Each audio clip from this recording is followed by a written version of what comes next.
Hey everyone, welcome back to the Party Chat People's Podcast. Guess who's back? It's me, your favorite. I know. Back again. Everyone Welcome missed me so much. back. Steve is I'm back. the best. Tell And I'm your joined friends. by Stacy, Zavi, and Mikey. Friends, how are you? I am well. Good. Good. Good. I am good. Good. You can talk again. I'm having some virtual background issues today, people, so I couldn't talk or else I'd look like an alien with blue teeth and blue eyes. You look like an ephemeral, you look like a universal being. Oh, thank you very much. I'll take that as a compliment. So you should turn it back on and just do it for the whole time. No. He's going to take it and run with it. So as your all-knowing self, what are we talking about today, Mike?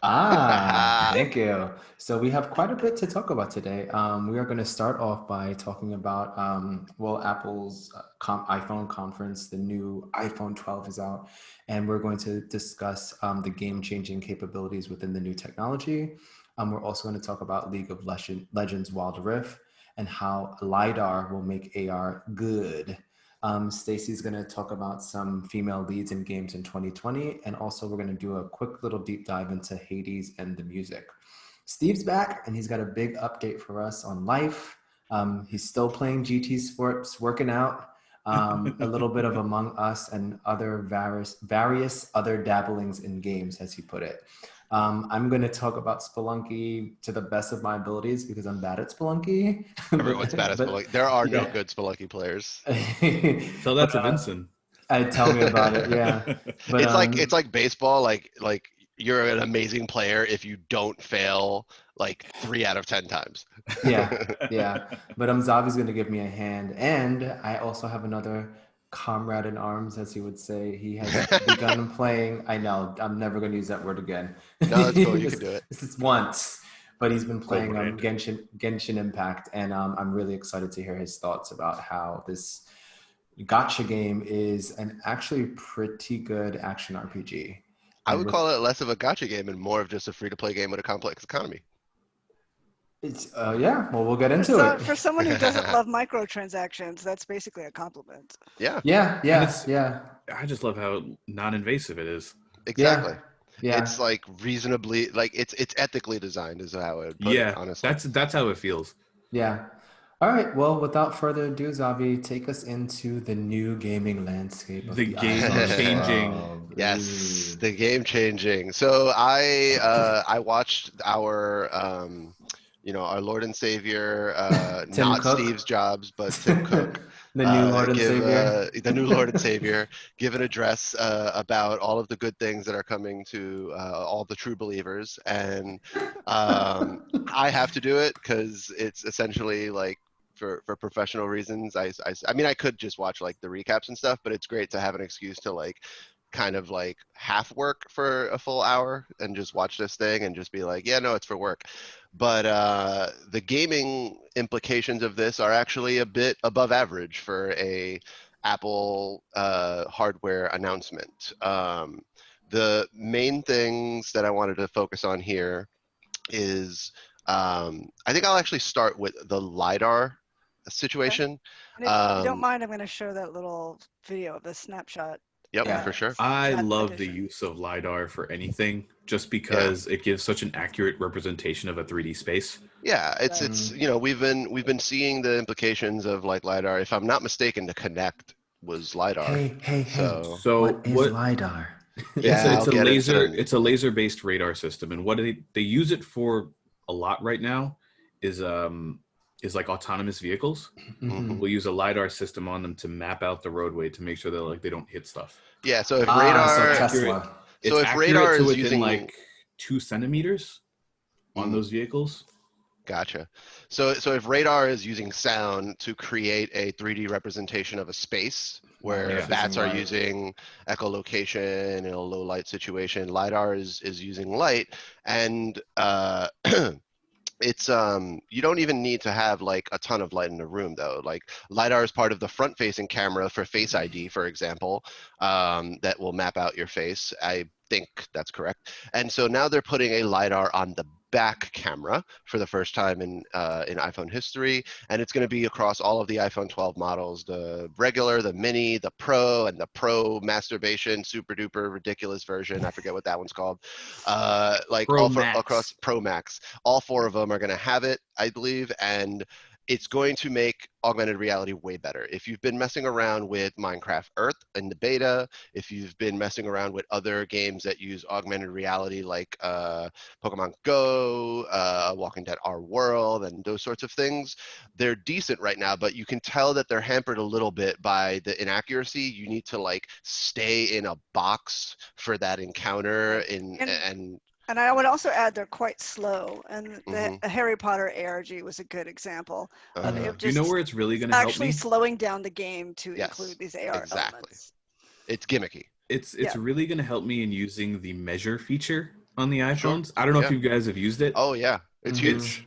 It's a little finicky, but with like a LiDAR on the back of there, just to accurately measure a space, I Mhm. feel like that's where I'm going to use it the most. Yeah, professionally, that's going to be huge for people to just be able to walk around with that thing. Once it Yeah. becomes once LiDAR becomes pretty ubiquitous. So So I also want to add, just reading it, the developers were saying for the first time they can really put objects behind things and have a pretty accurate idea of how far away those objects are. and they can probably do intelligent clipping.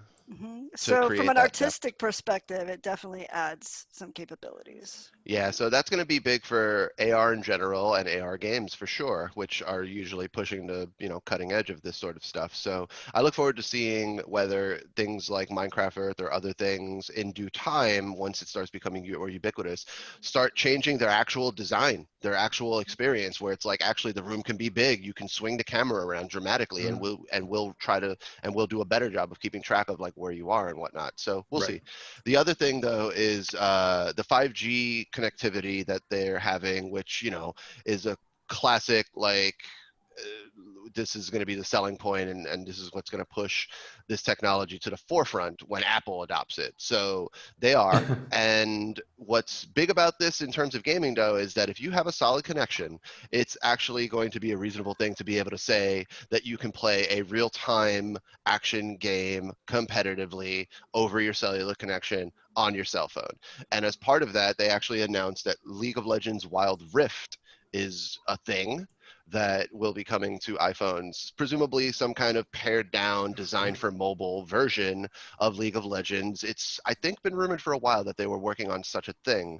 And so here it is, it exists. And I think it's kind of interesting and telling that they actually waited until 5G to actually try to make this a thing, because it is the kind of game where those real-time decisions, those real-time that real-time exchange of information is necessary. If you tried to play these sorts of games, that kind of fast-paced thing, without a solid upstream connection in particular, then you're going to constantly get rubber banded into like, actually you didn't kill that guy, he killed you.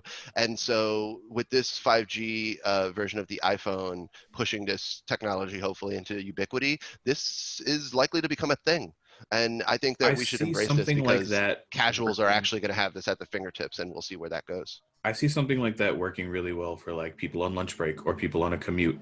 Like, because League of Legends is one of those, like, if playing one game can take anywhere from half an hour to an hour, but with a stable 5G connection, like you're on lunch break and you just want to play a quick game of League. And you don't want to do it in the pass office. the time, and you don't want to, or you can't do it in the office. Or you can't, or you don't have Wi-Fi for whatever reason. Sure, yeah.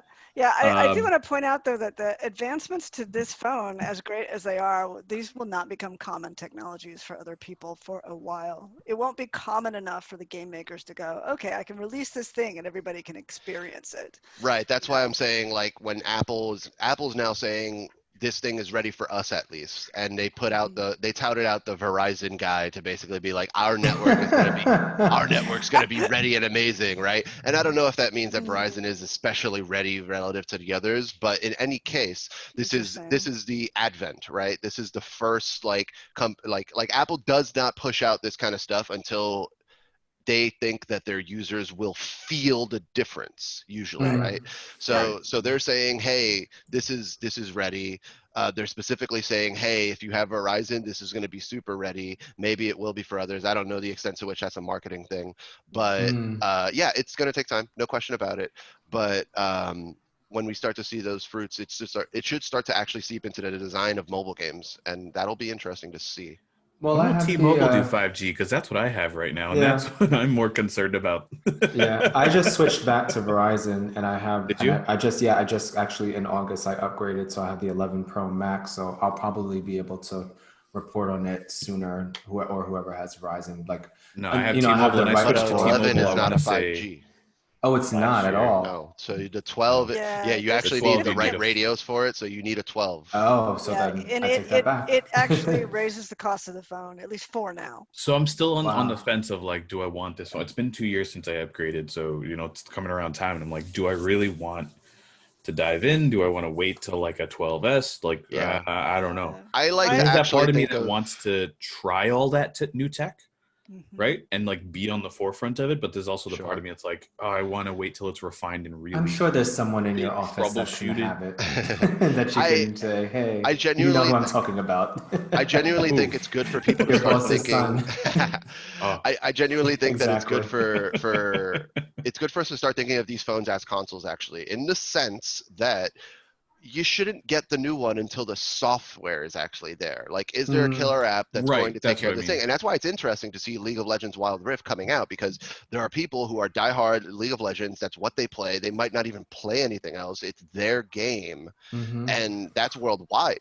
And so if that's coming out and that's going to be a thing that, like, to have the competitive advantage, you really should be on an iPhone 12 with the 5G or some other 5G device, because obviously the game will come to And Android. if we see things like Right. Call of Duty Mobile take advantage of, Mm, now it starts to mhm. get really interesting. That's very and- popular. And Call of Yeah. Duty Mobile is really good. Yeah. Like I Yeah. find that to be a really enjoyable, like quick Call of Duty game to play. And I was playing it on my phone at work for a while. Yeah. Like the matches are nice and short. The controls seem really reactive, and it was nice. So just to imagine that on like a 5G network, just being that much better. Yeah. But I Yeah. think also a lot of my issues with gaming on a phone come Mhm. from like control stuff. And Yeah. I think I'll touch more on that on the Genshin Impact segment Okay. too. Yeah. Just Let's because do there's that. like, you don't really have feedback. Sure. Yeah. So I'm going to shift gears a little bit. Well, since we'll talk about that more later in the podcast anyway, I just wanted to do, while we're doing kind of news stuff, a quick note on a study Wired Magazine does. They put this thing out every year about female representation in games, and I just wanted to kind of include that and note also that this year had to be different. And it's specifically about the characters, yes? Right. So this is about the lead characters or female protagonists in video games. And you have to note that consistently half or more of characters in video games have multiple options. So you can play as a male or female character, and that may or may not impact the game. That's been consistent. It's what happens when you specifically have a male lead or a female lead. And when they started doing this in 2015, it was 3-1. Then it was 2-1, was like the best they've ever seen, until this year where it's almost close. There's like 20%, 30% more if you do the math. Not that much, but again, it's not E3 this time because that was canceled. They looked at the Sony and Microsoft events, the showcases, as well as Ubisoft and EA, which is, a decent sampling of the industry, but maybe not quite as comprehensive as E3 would have been. And it's unclear whether this is a flash in the pan, but I think maybe not. And I would point to Last of Us as a good example, and the Horizon Zero Dawn sequel, and the Sony PlayStation event in general. As much as I kind of panned that as feeling a little oblivious in the time of COVID and Black Lives Matter, just kind of ignoring all that and just going, games are great, actually, they did have a lot of female protagonists. You can account for a lot of it in that one Sony event. And having Naughty Dog switch from its usual MO to having 2 female protagonists and a notable character that's trans in their game, it's almost like they literally cut ties with their past and said, okay, let's move on. Let's do something different. And I look forward to it. This is something that I'd like to see more of. I want to see more races represented as well. I would like to see, just in general, more variety in my game. So good job for this year. Let's see what happens next year, is what I would That's say. not applicable. Not I mean, and I applicable, guess if you meaning play as like some, A you're a dog. monster or a robot or yeah, something that just doesn't have a gender at A all. duck. is A Ori goose. a male or a female? Or he's a Right. Well, couldn't be. fairy. Couldn't you Untitled argue Goose that Game, we're looking at you. Ori is a gender ambiguous No, I actually think she's creature? a feminine creature. I think they refer I'm to just her saying, as like she. you could argue that like not applicable in interesting ways. Oh yeah, So I methodology is definitely think always Or there could hairy. be games that just don't have a character in general, like the only thing I can strategy think of is games. something like maybe like tools, kind of like Dreams, where you're Or like like building a. SimCity, for example. Like, True. would Yeah. that Yeah, be, you don't actually play a character.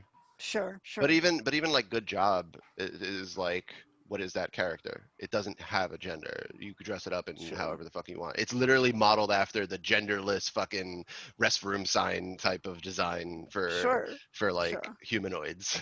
Because Sure. it's just interesting that it exists in a 1 year space, right? So it's Yeah. either they weren't Yeah, it's a looking at that weird jump. before, or they had it filed under something else, or they weren't using them broad enough, or maybe Well, I it's just think because you they were can using see- E3.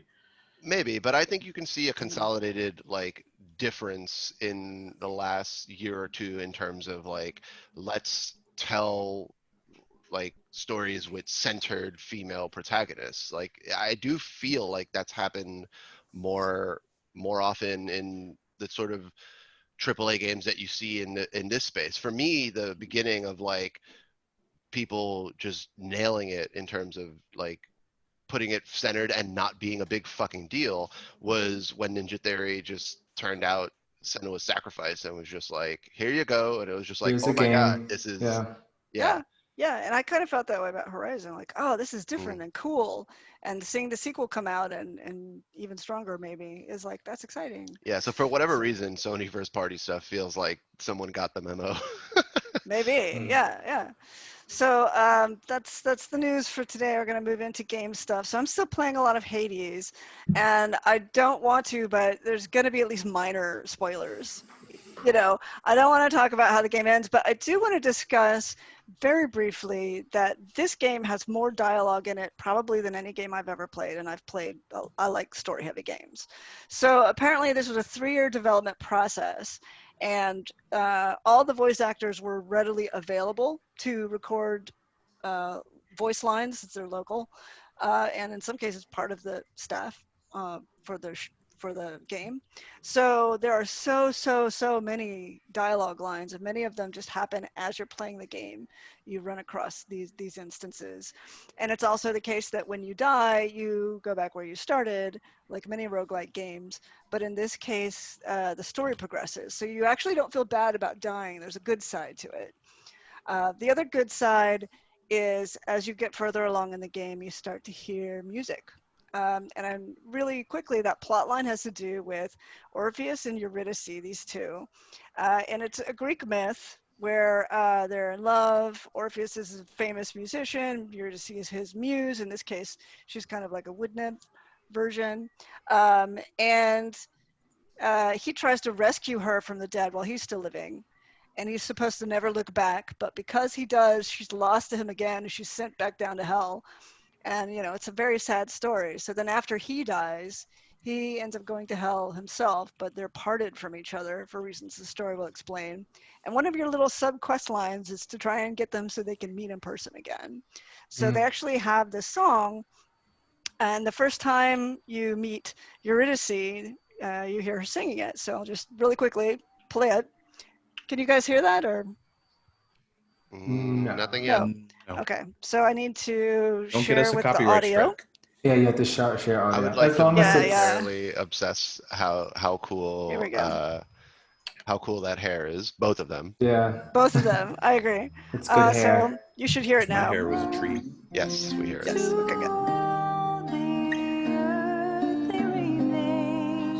So I will say that I definitely think that Supergiant is really, really good when it comes to music in their games. Oh yeah. When you think back to Bastion, how good that soundtrack was. The When you entire think back to Transistor, Transistor is just forget it. just how good their soundtrack always is. And I think, And if I want to like motivate myself to work out, all I got to do is hit up the Bastion soundtrack, and there's a few key tracks that I will. I know that will exactly just what you're make talking me, about. Like, let's go. Let's go. So I think Bastion was actually the first, like one of the first video game soundtracks I actively sought out.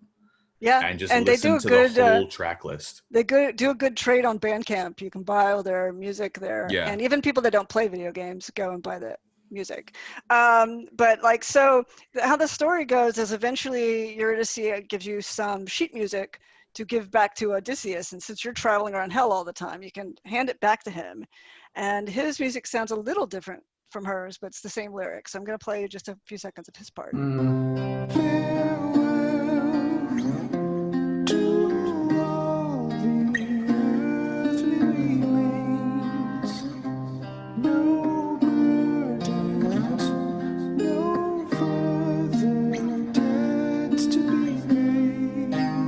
So you get the idea.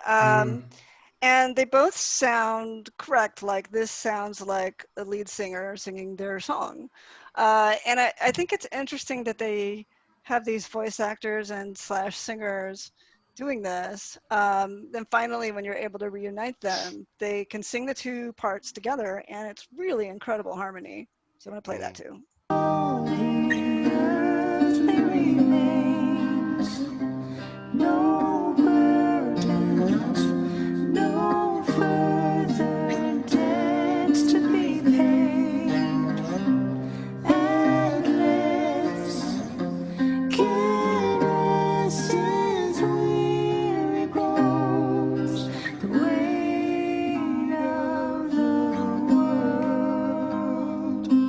So you get the idea. That's a pretty powerful way to have a reunion using music, and it makes total sense in the terms of Greek mythology. So I want to play a bit later in the game where you're starting to have them around and just making new songs based on the plot of the game. So Orpheus is the court musician for Hades down in the underworld, so he continues to make music, and now some of it is about your character and his epic deeds. It's kind of cool. So here's a bit later, a little more upbeat tune with them.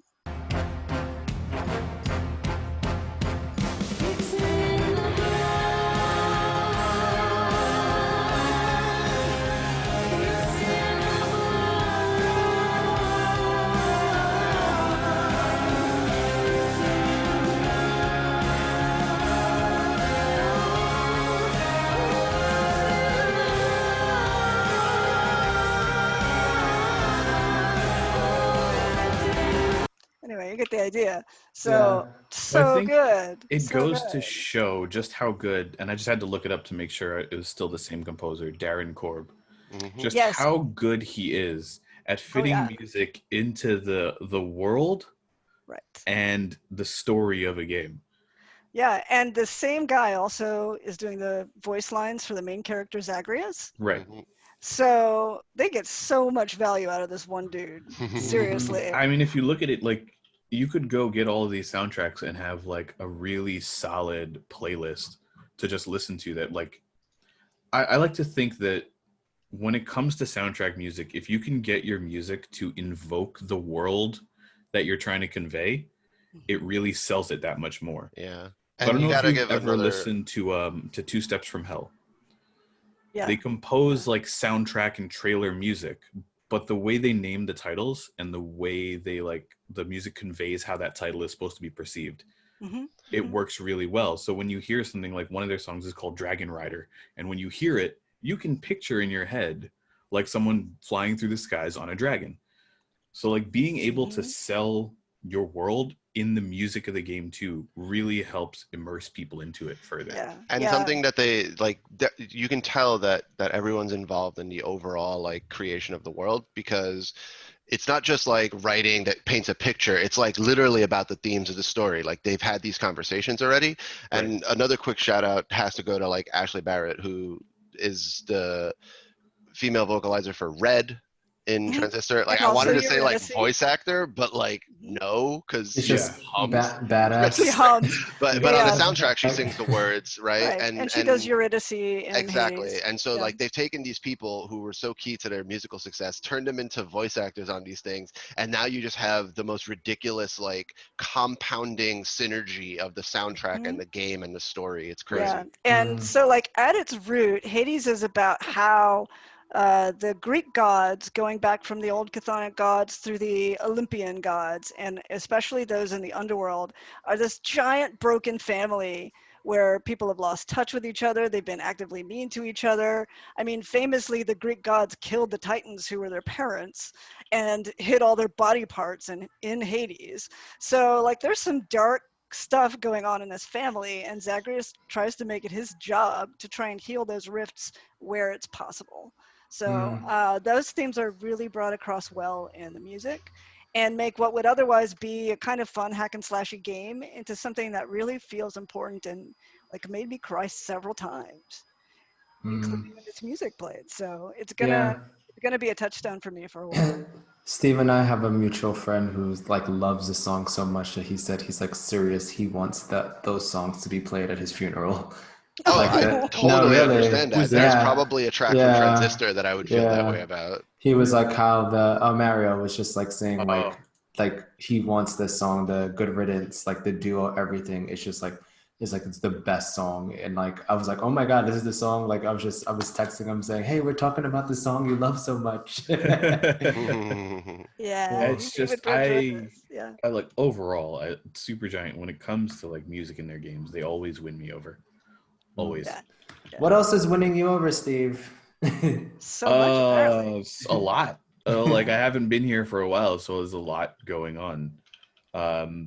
Basically, I've shifted back to an office position at my job, whereas before, as you all know, I was out in the field every single day, and I was basically on call 24/7.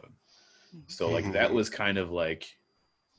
Remember the days before video when we'd just be doing the audio and just be like, oh, Steve is taking a work call. Let's pretend that nothing happened. Yeah, I'd have to walk away from the table and like just to make sure nothing got heard because a work call happened, and I was just like always constantly having to have that work phone on you and being concerned, is it going to ring like while I'm out with friends or that's not anxiety ridden at all. No, it like invades your life in a really negative way. Yeah. If you're not capable of like dealing with it.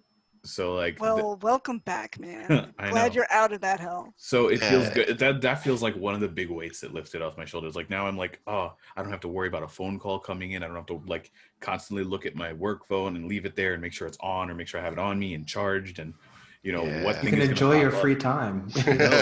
Great. Shocking. I'm looking forward to it. So like in that time, like I wasn't really playing anything. I wasn't really doing anything. I was just kind of like coming home and existing. Until I fell asleep, right? Yep. Existing is good. So like I was in and out of a lot of games. The most consistent I was with was on Gran Turismo Sport, just because I'm really falling into the sim racing thing. Which happened with my big jump into F1 from last year, where I was watching F1, the vroom vrooms as you guys so love to call it. To the point where I bought the video games and I started playing the video games and I started learning the tracks, and I was like, all right, what if I want more racing that's like more varied?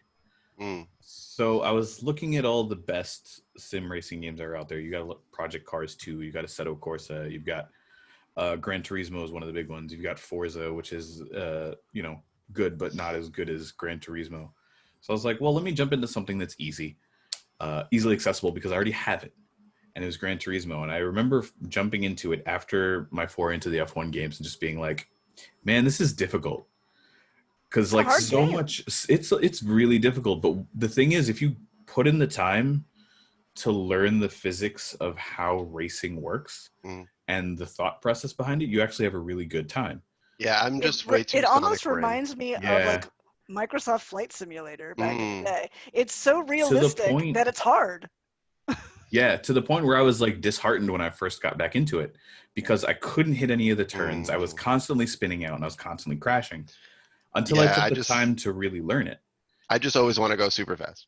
Yeah, and that's the thing in your head. You're like, Game well, is I not got to for get you. around fastest, so I got to be like pedal to the metal all the time. When in reality, is like there are parts where it's important to go slow so you can maximize your speed on the way out of turns and stuff. Mm-hmm. To the point where like I did an hour-long endurance race the other day, and I started in 20th and I came in second. Yeah. Just from like, and you have to like pit that's stop. gotta be. Oof. So you have fuel consumption, you have tire wear, and there's like things you have to think about of like, if I go into the pit stop now, how long it takes to do the pit stop, and then the guy behind me, is he going to pass me in the time it takes me to get out? So it's like a lot to think about, but it's so engaging once it really clicks. How like I have so much fun right now. Yeah, I mean, it seems like when you're talking about doing an hour-long endurance race, like you have to achieve a flow state or you will like, fuck up. Yeah, that's kind of interesting. And it's to the point where like I have fucked up and I've just been like, oh God, there's no way to like go back in time. And I know exactly the point where I fucked up. I know where I applied the brakes a little too late, or I caught the turn. I didn't clip the apex right. So the back wheel would catch the dirt and spin me out. So that's where I lost all my time. Like it's really interesting to get into the technical aspect of it. And I've really been enjoying that. A lot to learn. a lot. But like I feel like but it feels like depth. Heavily. It doesn't feel like okay. It's interesting because you benefit from going slow the first few times. You benefit from going slow around the track just to learn how the car functions around different turns and different speeds. Okay. But I've just been, and you do a daily workout. So every time you drive a certain distance in the game, you get a free car. And it could be any car in the market. So it's not like they're just giving you the crappiest cars that they have. Like they have a lot of cars, and they have cars that apply to different categories of racing. So it's a good way to not have to spend like real money to buy the cars or the credits you earn in the game to buy the cars. So it's like kind of keeps you coming back. So I'm interested to see how I dive further into the sim racing in the future. Have you been playing anything a little less challenging? Well, I hope everyone's been playing Among Us. I don't know if you guys talked about it at all. I still haven't actually. I downloaded it and haven't played it yet because I know once it gets started, I'm gonna. And I kind of want to play with Zarya. So it's really fun. It's really fun, and I've really been enjoying it because we've been playing it. I think like once a week. Just everyone chilling on Skype or something like that, and just playing Among Us. And I've only gotten to be the imposter twice, which like sucks because I killed everybody in like 30 seconds the first time. There wasn't even a meeting. Everyone died, and then it was just like victory for me. Wow. So you went immediately went full psycho mode, and no one found it. Yeah. Jesus. I was immediate like. I stabbed him. I also that's gonna be my peak for Among Us. So like, does everyone just figure out their own house rules for like if you get killed you can't talk, or like what's like? So the thing we've been going with, if you get killed, you mute your mic at the beginning of the game. When the thing comes up, you mute your mic. I see. And then when the meeting gets called, then you can unmute your mic. Okay. And then it's kind of working on the honor system of like, if you're dead, you're not gonna say anything. Yeah, I would definitely have to like kill my video too, because otherwise if I got killed, I would just be like. Yeah. We definitely leave the video out of it too, because like you don't want to see people's reactions. Yeah. So I think usually Stacey when we play Resident Evil 2. There was one time we were playing, and before like I think my mic was cut or Steve's mic was cut, there was like a and then we were like, oh, we know it's Steve. So yeah, there's those little hiccups like that, but usually we're pretty good at like correcting it. And I think what's good about the game is it's a really like low learning curve. So anyone, it's really super accessible for anyone. The girlfriend reviews playing it on their phones. Explaining it. Yeah. And it's a really good, so it's a social deduction game, which means your friends are going to hate you at the end of it.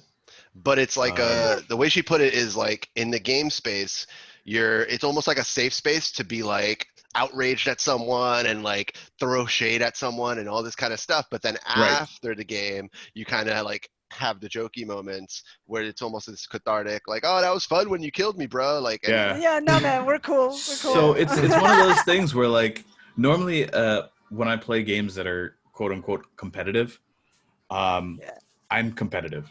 I don't like to lose. Losing is the worst. I hate it. So- Yes, he does. boy. Everyone, he Oh, hates to boy. We should play lose. Fantasy Strike. I hate losing.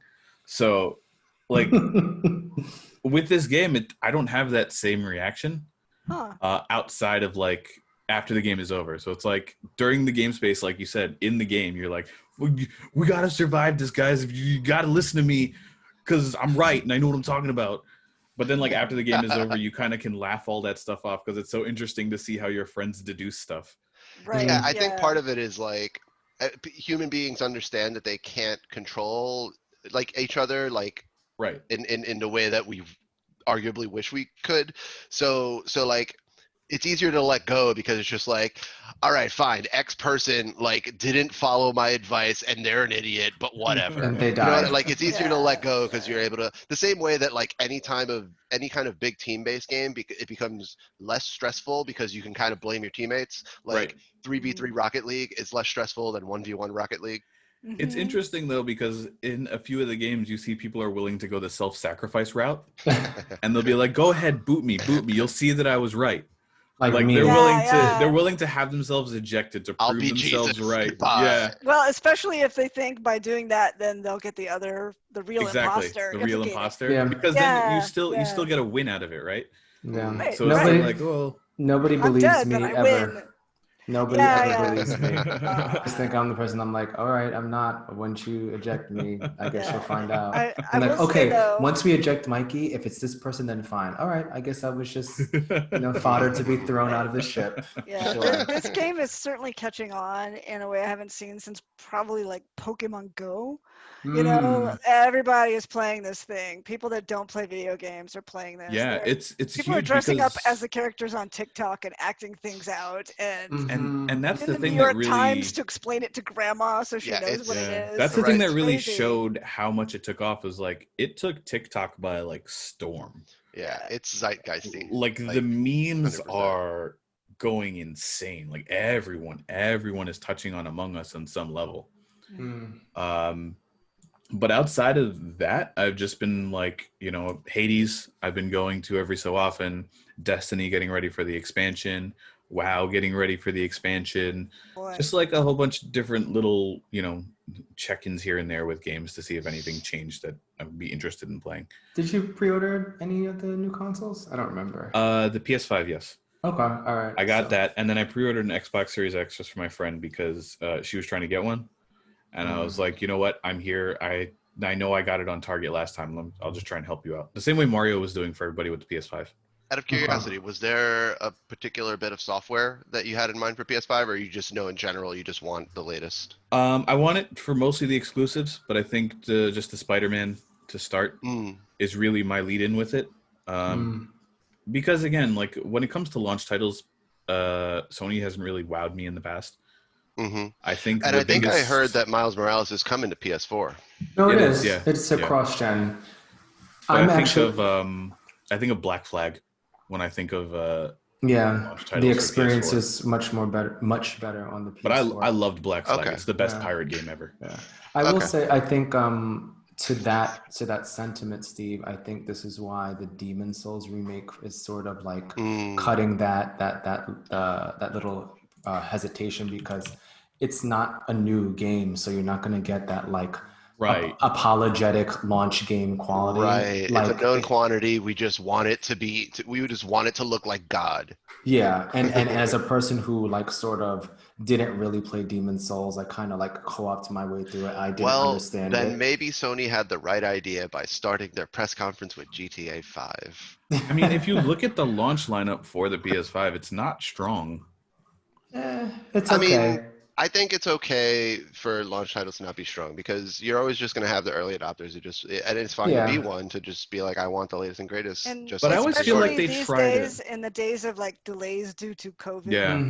I think Mhm. you have to be a little realistic. Take your about time. what's Yeah. possible. Right, but I Yeah. also feel like they try to at least launch one game that Yeah. uses the hardware to the capacity they want it to be Usually. used to. I think Ratchet and Clank is going to Yeah. be their first one. Yeah, Yeah. that's It what actually they're looks building. pretty Probably. good. Yeah. Because like for me it was Killzone. when they launched the PS4, because that used like the built-in speaker, it used the trackpad, it used a lot of the Everything, features yeah. that they added into It was their onto the showcase new game. console. Yeah, And Yep. it Yeah. makes sense to me that that is going to be a kid-friendly game. That Yeah. first one. Yeah. Yeah. I just to close it off. I do think that the launch lineup is a little bit strong, Steve. I think maybe we're thinking about that. What you can get on the PS4 at the time is also not PS5 is not exclusive. So like are Sackboy you really Adventure. looking forward to Bug Snacks? But some people are. I actually am looking forward to Little Big Planet. You know, for me, like Sackboy. yes, I you know, like a fun sort of like Super Mario 3D World sort of, you know, Yeah. in the vein of it. It looks pretty fun to play with, like, you know, people who don't really play much games or people who do, just to do like a nice fun platformer thing. And like, you know, Miles Morales, you know, Crash, if you're waiting for it to come on PS5, like these things I'm like, oh, you know, that are going to be a little bit more optimized for the new console. I That's think true. part of it is just Yeah. me being jaded on video games in a lot of Get out of aspects. here. But No, yeah. I was just curious if there was an obvious bit of software, or if you just want to, you know, see the new Well, hotness. I mean, definitely the coming hmm I mean, we all know that I'm gonna exclusives. buy one for Horizon 2. Yes, yes, we know your favorite game that you always love to talk about for any reason. Hey, we've all got one, man. Well, when you We think do. about it, I bought a PC. The main reason I bought a PC was like I want to experience Cyberpunk and like top tier graphics. I'm upgrading a few bits of my PC. Well, there, yes, that's another game that I think is like a sort of a unofficial launch game now. You know, Mhm. Yeah. like who Yeah, wants for to people play who it on don't want to touch PS4? PC. Mhm. Exactly, you can have it on the PS5. Anyway, speaking of games that I don't want to touch anymore, Spelunky. Really? Don't want to Spelunky touch 2, Spelunky anymore. Spelunky right? All right, I'm 2. gonna share a little video of Spelunky. So yeah, when Spelunky 2 came out, what is it, last month? I was like, you know, people have been talking about this game. It's super hard. It's this, it's that, it's blah, blah, blah. It's like, let me see what this game is about. And It's about dying. it's A lot, dying a lot. It's and Dark Souls. unexpectedly. It's Dark Souls without any It's progression a platformer. whatsoever. It's a platforming Dark Souls. It's actually, you know what it really is? It's a fucking Nintendo game. It's a Like Nintendo an old game. school one. It's an kinda? old school Nintendo Yeah, I game see that what you you turn mean. on your Nintendo, you play it, and then when you die, You make a you little bit of progress. and you go, oh wow, well I got to this level, and you're talking about your friend who never made it to the other level. It's like, oh, I guess you're never gonna get there, huh? Well, what's No. fascinating about Spelunky is like no one, for the first one at least. Like, what is that? How did you just do that? Well, he sacrificed a turkey, but like you never think to yourself, oh, platforming and roguelike, and that's what he cracked with the first one. And you know, I think that this feels like a good sequel, like in a classic sequel sense of like there's more stuff, there's varied stuff, there's slight differences, there's quality of life harder. improvements. It is harder. Yeah. But part of the hardness is just there's new complexity, and that is part of the growing curve for these games. Yeah. So I've only gotten up to the second world. I've been sticking with it. I've been trying it every now and then, but it is definitely a difficult game, and it's not for the faint of heart. Like, if As you much don't as it have looks patience, like cute yeah, and bouncy, yeah, it's- yep. Would you say this is on the level of like Super Meat Boy difficulty? Harder. Harder, because with Super Meat Boy, at least it's level based and you feel like you're getting some progression. Like, remember, if you don't get to level 1, you know, 2-1 or 1-1, you start again. Did that character just die Yes. by rolling dice? Yeah. Yes. And that's another thing. I think like Everything you throw might hit you. yeah, one of the rules of the games is anything that could kill you can kill an enemy, and also Sure. things that you wouldn't think would hurt you do hurt you. So, you know, you kind of have to be aware of that. Like, you know, like you said, like throwing something bouncing back, you're like, wait a second, why did that hurt me? Wow, did he just He just duplicate? cloned 3 dogs so that he can put them on the sacrificial altar. Yep.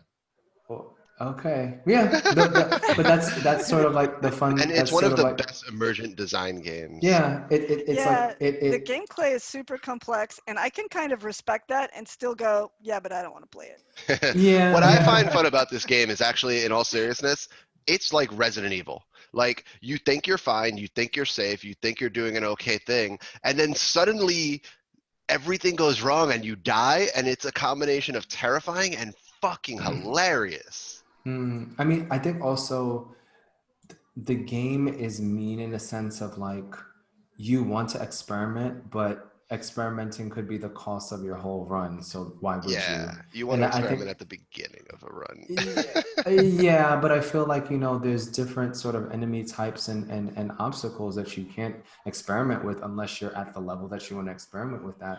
So to But me, you it's a do bit get the teleporter counterproductive. eventually. Oh, do you? Okay. So, Okay. okay. Did you play the first one at all?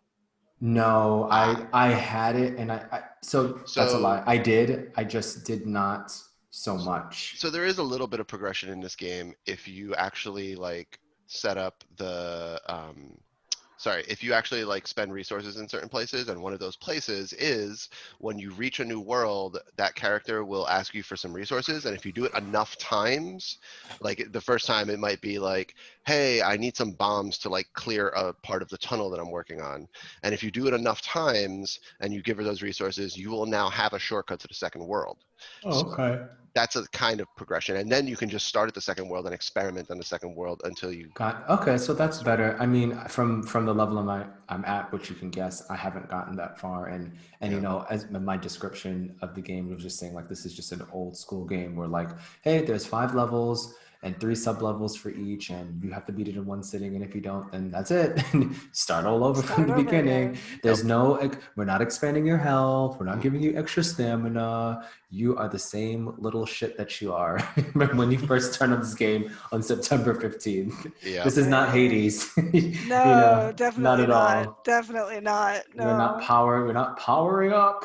Yeah, you don't like get 6 weapons with 4 variants each and Uh-huh. all this Uh-huh. accumulating darkness that makes you powerful. No, you don't get any of Exactly. that. You're Oh, could you just imagine accumulating darkness in Spelunky too? nope. No, I really Yeah, can't. so I don't know if I'm gonna go back to it. I might give it another hand. We have a mutual friend that's really into it, and like sometimes we're on party chat, you could just hear that, oh, no, oh, and I'm just like, oh, where are you at? World 1? He's like, no, I'm on World 5, and I'm just like, how? And Why? part of what's Uh-huh. tricky about this game is that like each world really introduces a whole fucking flood of new shit. So like the first time you reach a new world, on some level, you're basically like, okay, everything is like, I have to presume everything's different now. What the fuck? And like that's a lot. There's so much interaction with the world. There's so much stuff to keep track of. But what I love about the design of this game is that your capabilities and your ability to interact with the world is actually pretty simple and consistent. You can Mm-hmm. hold one item. You Mm-hmm. can throw that item, you can use that item, you can place that item down. You can also hold people instead of the item and throw Mhm. them around. If you stun an enemy, then you can throw it into other enemies, for example. But if they're only stunned, they can wake up and that'll hurt you. Like there are actually consistent rules, kind of. There's Kind of. consistent abstractions, I guess I would say. Yeah, But Yes. what you can do at any given moment is actually pretty limited, and that helps make it feel manageable to me. yeah. Mhm. But So yeah.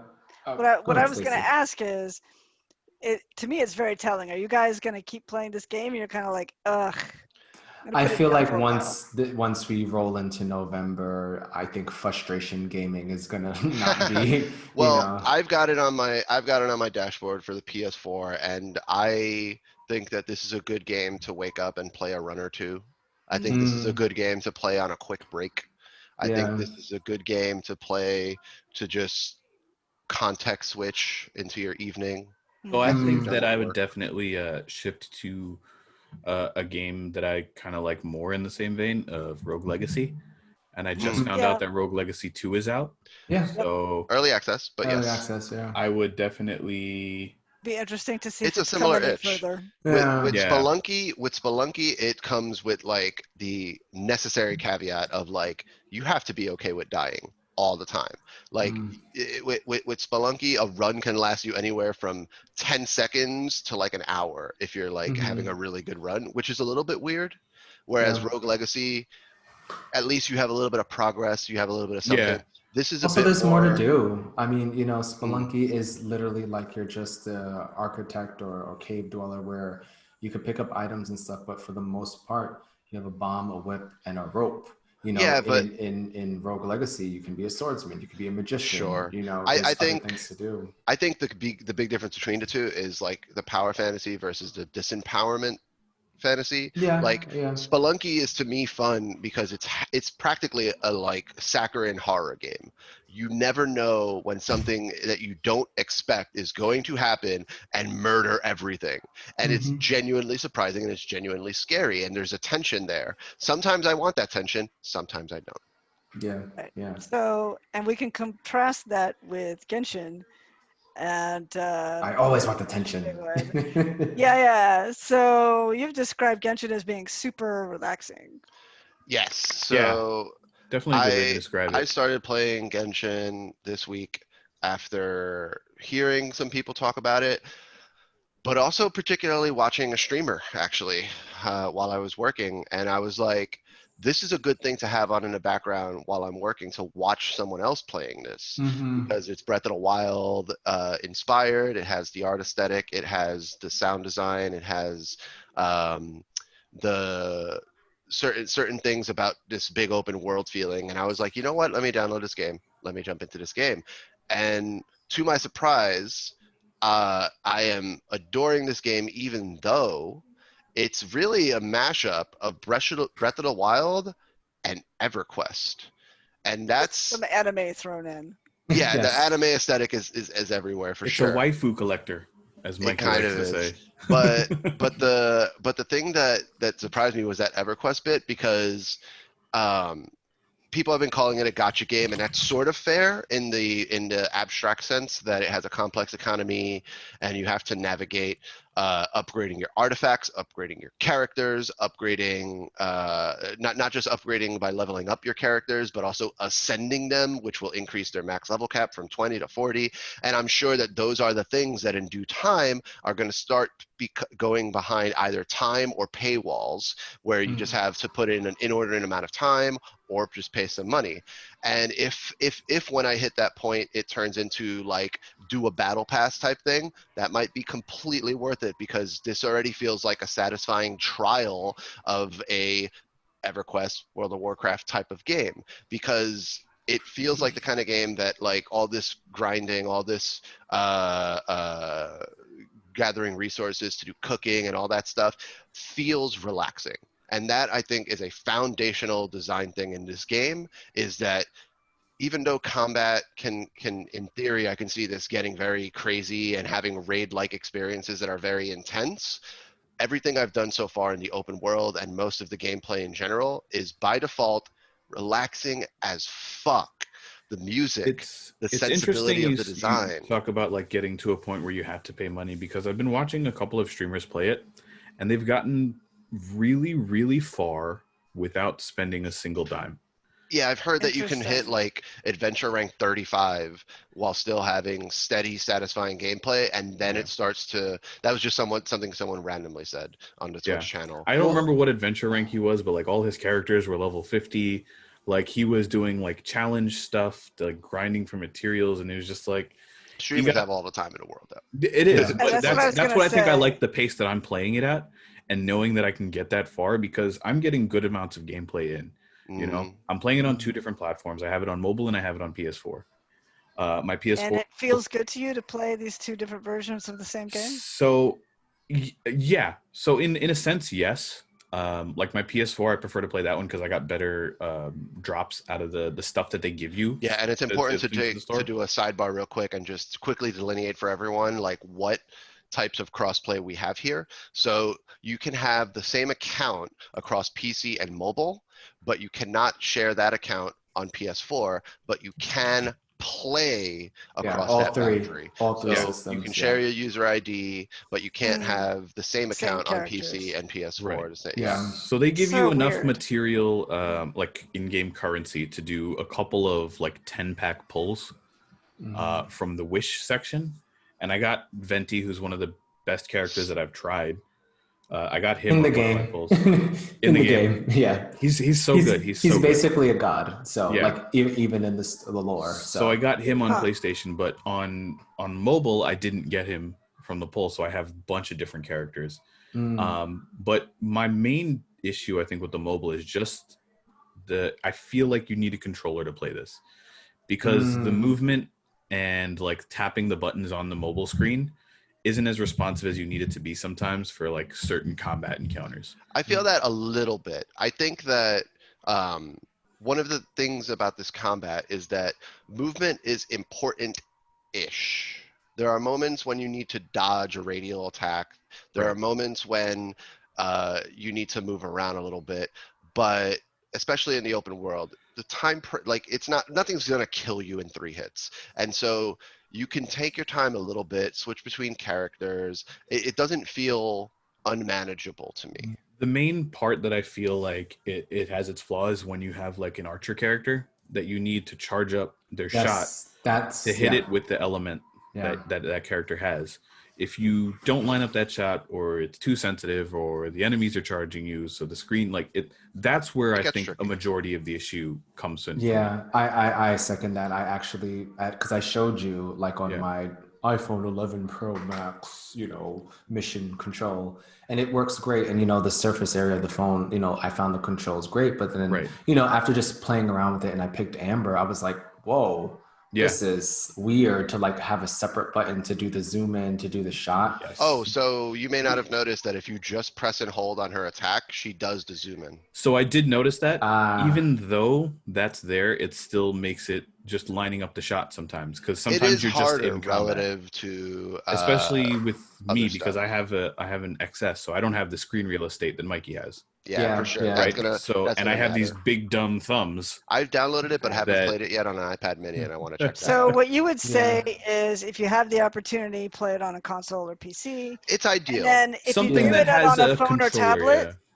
Tablet works. I actually, tablet works. Tablet works a lot better. I'm interested to see if there's any controller support on mobile that you could like have. They got to be working on it, because like there's a market out there for these devices, especially in the Asian regions. It's more normal for people to buy mobile like controllers and do that. On the PC version, the menu for controller stuff only popped up after you plugged your controller in, as I recall. It kind of automatically detected it and gave a menu of options. And there is like one little nuisance, which is like it doesn't remember from the last time that you were playing on. Actually, that's not quite right. The real issue is that the launcher, you have to use a mouse to actually like click stuff to get into the game. So every time I jump into the game on PC, I have to switch over to controller. But anyway, I will say though that like even though it's true that we're saying that like combat is not ideal on mobile, there's so much shit you can do, because again, this isn't just Breath of the Wild. It's also EverQuest. It's also World of Warcraft. There's so much shit you can do on your mobile device on a lunch break at work that is just like that grindy bits. And the fact that you actually can kind of play this game ubiquitously cross account, if you exclude PS4, like is a huge deal to me, because as I'm choosing whether I want to invest in this game as something that will help relax me during a work day and all that kind of stuff, like the ability to just like take a 5-minute break from work, step away, and just collect my items from cooking, and then set up all the cooking stuff for like set the next batch of things I want to cook, which will take a half hour or whatever. Like that's kind of huge. That's I found myself just like opening up the app like after I'd eaten my lunch. You know, I had a few minutes left on my break, like 15 minutes, and I just opened it up and I played it. You know, I went to do like some encounter that I was on my way to. I did some gathering and stuff like that, and it was fun to do. So it's easy to drop in and drop out, which I like. So I'm farther than you guys since I was the most earliest adopter. So I'm actually around AR 38. I'm about to get to AR 9. Okay. What I will say is that, so the last story quest happens at AR 36, and about the grindy bits and, you know, sort of that language around it. I will say that after AR like 32, there's definitely a slowdown in like progression of like, you can start to feel grindy. And I've already felt that moment where like you're no longer on a railroad, and it's like you have to do all these other activities in order to hit the adventure rank, and that's okay actually, because that feels like normal game design actually. And there's so much world to explore. Like, you know, when I was in the AR 30s, I was just like, well, I think I've figured out everything, and I was wrong. There were so many little puzzle things that which you and talking to random people. Exploring is great. That's where I think like that Breath of the Wild-ish kind of influenced really did a good job for it, because it does have that kind of like, here's the world, go about your thing, and you'll see an interesting point in the distance, and you can just go over and investigate that. Because but it also by all means will have stuff on the way there, but also have something there. but it also has like a minimalistic and like respectful design where you Yeah. can pretty easily, while you're in the open world, have a moment of like, what was I doing? And then you just hop into your quest log, pick a thing to navigate to, click L3, and now like it has the highlight on your UI. This is where you were going. And you can travel to it. So it Yeah. makes And your you can life fast easier. travel. Yeah, Yeah. definitely. I And mean, there's so many little things in the world that you can just come across on your way to destinations, like the little, the pillars that you have to light up with specific elements to unlock a chest, or collecting the little the Oculus, Anima, Gen Yeah. Oculus and the Anima-Oculus. Yeah, to It's level up the weird word. statues and stuff. Yeah. Like And those, then, like things you just come across. yeah, they even have random quests. I don't know how much they pop up as in the lower ranks, but I've been seeing random quests now. But I will say there's one thing, like the daily quests, I think some people don't think there's definitely a whole swath of them that are just go here and kill this. But there are actually some daily quests that have some very light quest lines. And I think I mentioned it before about like this bridge in one of the main towns in Liyue, the Chinese inspired continent area, and how the bridge is broken, and I had done daily quests over like 4 days, and like that daily quest for that, and like it changed geometry in the world. Nice. And there's also people that you talk to, like random people that you didn't think that would have any memory of what's happened, but there's people like Timmy, that kid in front of the gate, like his responses change with what has you Because go you through the fixed gate. the That's bridge. good. Yeah. Oh, no, that was a different one. I'm sorry, I did a hard pivot, but Yeah. my point was to say that like when things change in the world, people actually say things in the most Respond. sort of innocuous people that you wouldn't think of. Well, Like, the way that NPCs in a JRPG will acknowledge the last big event that has happened. Yeah. but not even big events. Sure. Just like Okay. sort of like, oh, I Just realized comment that. on what happened. Yeah, definitely. Okay. So it definitely The is like I'm really enjoying the conversation around this game as far as like, wow, this is free to play, but it's not predatory. In the sense of like the monetization is really, really only connected to the characters. And like if you need resources and things like that, there's not a real direct way to be like, okay, buy this and get this and get this. I've definitely at the AR levels where I am at now, I'm definitely at like a materials deficit, but what I will have to do is do this action that uses resin, which I know a lot of the community is actually having discussions about. And like, I think that the company is going to redo the resin system, which is basically the energy system. But from their past games, apparently this company is very responsive to like community sort of feedback. And this has been their most successful game by far.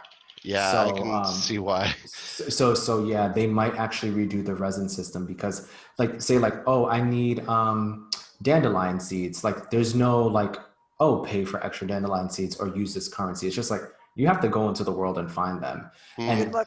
Yeah, there's negatives about that. Oh, actually every item in the game, when you click L3, it tells you where to get it. Oh, well, that's something. Yeah. But it does have a certain feeling of, ugh, I have to go farm. Yeah. Or the old joke back in the World of Warcraft days is, honey, leave me alone, I'm mining. Yeah. So that's all valid and fair. And as I'm playing it on some level, I'm just like, oh no, has an MMO finally got me? Am I like fucked for life now? Yeah. But like it's a relaxing game. It's again, that value being a through line in the design is the thing that makes me go, no, I can put this down. I can leave this on in the background and the music is just fucking nice. Like this is not going to actually make me more anxious if I don't think. And that's huge. That's foundational. Yeah. The last bit that feels like we've got Spelunky here and But the last thing that I wanted to mention with regard to this game is it's very interesting how you can actually pull this out from the Asian free-to-play model that honestly to me goes back all the way to like Gunbound, right? Like it's Wow, Gunbound. Yeah, exactly. Like there's this legit heritage in these regions of taking genre conventions and taking design conventions of the time and finding ways to make them fit into a free-to-play space that does not feel predatory and stupid and awful. I played the shit out of Gunbound and never paid them a dime because I was a kid in high school, and they recognize and actually respect that me being a high schooler paying all this time in this game is actually providing value to their community just through the fact that I'm a matchmaking opportunity, right? I'm another And a player what do in they the call it? system. Brand vanguard. Evangelists, I guess, maybe. Evangelist, yeah. So yeah, I definitely told my friends about it and so on, and maybe some of them were rich, I don't know. But Yeah. like Or even not, there's more people in their there's just more environment. people in the Yeah. environment. Yeah. And this game, you know, when the multiplayer unlocks, because I haven't even gotten that far yet, Yeah. that's going to be the value that I'm providing to them. And then eventually I'll probably throw some money at it, partly because I want to, partly because I want to save time because I'm a working professional. But this is a model that they've been doing for so long, and it's so natural and makes sense to me. And I'm happy that this, you know, I believe that this is a Chinese company looking at their address Yeah, on Shanghai, based in interwebs. Shanghai. Yeah, based in Shanghai. And so like it makes so much sense that they've pulled this through line of doing this free to play thing, and they've just looked at Breath of the Wild and some of these other like trends that of where gaming is going, and they've created this game that is fitting a ridiculously powerful niche, I think, for a lot of people. Yeah. And so what you're saying is American game designers need to take note and learn something from these. Absolutely. I mean, yes, I think in a way, but I still think don't want that any free to play stuff in there. I mean, I think that if you look at what is dominant in the mobile space, especially coming from Western developers, it is some of the most predatory, gross, even Fortnite included, yes, like infuriating stuff because of how they're Merge Dragons, because of how they're using psychological tricks to try to separate you from your wallet. This game, it just feels so much kinder. And like if this catches on, if this continues to be the force that it seems like it's becoming, right, then everyone who, you know, all these companies who are trying to fish for whales and all this stuff, like if a whale gets to choose between like, oh man, I keep throwing all this money at this game where I'm getting the positive validation of like farming all these noobs and stuff, or like a much more relaxing game where it's not separating them so much from their money, like over time, people are going to go over here to the relaxing thing. Right. Yeah, I think just on the final thing I want to say is that there's two things. I think for me personally, I may have to break bread with this game at when I reach AR 40, because when I feel like after that, there's not much. I'm just going to be grinding for something. Sure. I do believe plans for updates start early next month. Yeah, I'm the same way. I mean, when Division 2 stopped having a regular trickle of what felt like good, satisfying story content, I stopped playing it. But I also will say, like, you know, if you're worried about monetization, what I say is that, you know what, get from what both of you are saying, this is definitely a $60 worth game. You know, purchase that Blessings of the Moon thing, which gives you like 90 gems a day and some other bonus. And then spend like maybe the battle pass if you want it, but spend like, you know, maybe 50 ducks some primo gems, and like you would have spent $60. Like this worth is definitely a $59.99 game, and then be good with it. I've spent about that much, and I don't really see myself going further if I continue to get that blessing, maybe on a monthly basis, and the battle pass. But other than that, there's really no pull to pull for more characters, in the sense of like, if you have a character that inhabits an element that you have already, then again, like I called it last week, you're paying to be impatient, or you're paying for waifus. I have Venti. I don't need anybody. Yeah, basically. And I think that, just to put it very concretely and leave it there personally, is like, if you're someone who loves like collecting stuff and being a completionist and all this stuff, this game has that, but it's not gonna make you feel like shit for not doing it. It's like in a way. Yeah. Like I said, the direct monetization is for characters. There are some ways to use like the gems to get, like, maybe I'm missing like a something and I need to get it. And I don't feel like grinding. They give you so many primo gems just from doing stuff that you can just use the primo gems to get those things. Yeah. But again, like I'm a little bit further than you guys, so like it's just like, oh my gosh, I need 50 dandelion seeds. Which is why I'm happy with the pace that I'm playing it at. Yeah, because I haven't needed a single thing, and it's like it's increasingly just going along. I'm really curious to see how this fits in when we start, going back to other games, and then it's like, oh, I want to like pop into Genshin for like 30 minutes, do my daily quests, get that, and then move on. And then when maybe they do a big story drop, and you're like, okay, maybe this week I really want to grind and get some stuff in.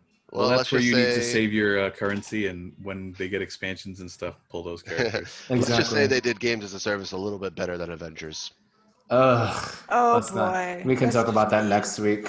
Who's Some gonna other play it to day. talk about it? It's not mean. I mean, you have one of the most popular priorities in the world, and you fucked it up. You dropped the ball. Destroyed. This is a thing out of nowhere that's banking on the aesthetic of a very popular game. That's it. It always reminds me whenever someone brings it up that like the way the characters look reminds me of that scene in Spaceballs where it's like you captured their stunt doubles. Uh-huh. Oh, That's great. no. Oh man. I think that might be where we're gonna leave it. Yeah, Fair that's enough. it. Fair Well, enough. let's wrap it up. You can find us on Twitter and Instagram, and we'll see you guys on the next episode. Bye-bye. Bye.